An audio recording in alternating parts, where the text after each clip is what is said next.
My name is Lucas Soto. I'm 26 years old. I'm a native Oregonian. On my father's side, I'm a Chippewa Indian from Minnesota, and then my mom's from Chile, and the indigenous peoples down there, the Mapuche. Another aspect of my identity is being a transmasculine, female to male, transgender person that identifies as two-spirit.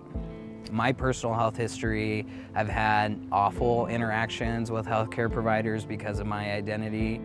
I'm finally at a place now where I can freely move through the world, and I'm safe, but it wasn't always like that.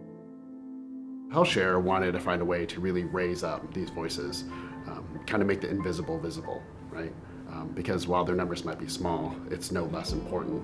So Photovoice, it's a way of allowing people to use their own words, their stories, their experiences, and photography to kind of raise up those health needs and concerns to the community.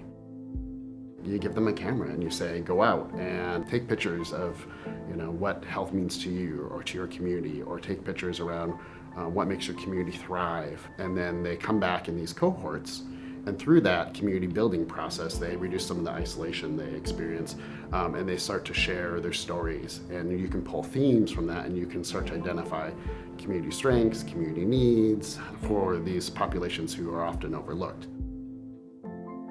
I think when you talk about especially Black and brown folks, and when we look into, we put other lenses of marginalization over that, and we reach into folks who are really often left behind or completely ignored or forgotten or erased. There's a lot of trauma that you're talking about. So a lot of the sessions were folks digging really deeply and talking.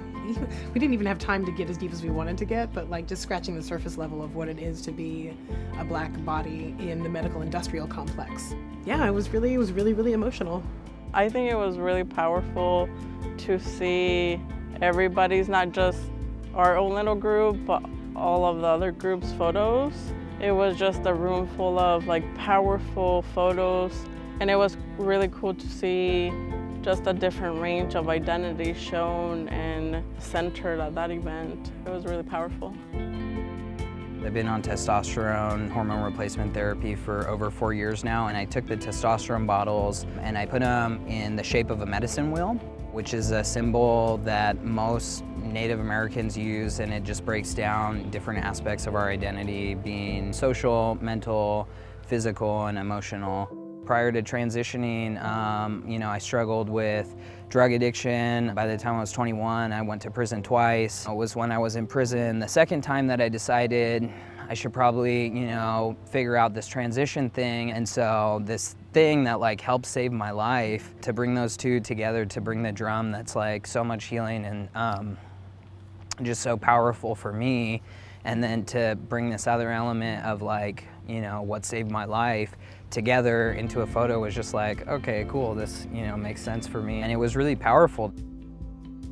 I think some of the things that have come out of this is certainly HealthShare has built stronger connections with a lot of the community partners and organizations that work with some of our member populations. And certainly when some of the participants have shared their stories, they have shared that it's been life-changing to participate. Doing Photovoice in and of itself has been impactful on the members, right? They've found community, they found their voices, they feel empowered to advocate for what they and their communities need. And we definitely want more of that in our community.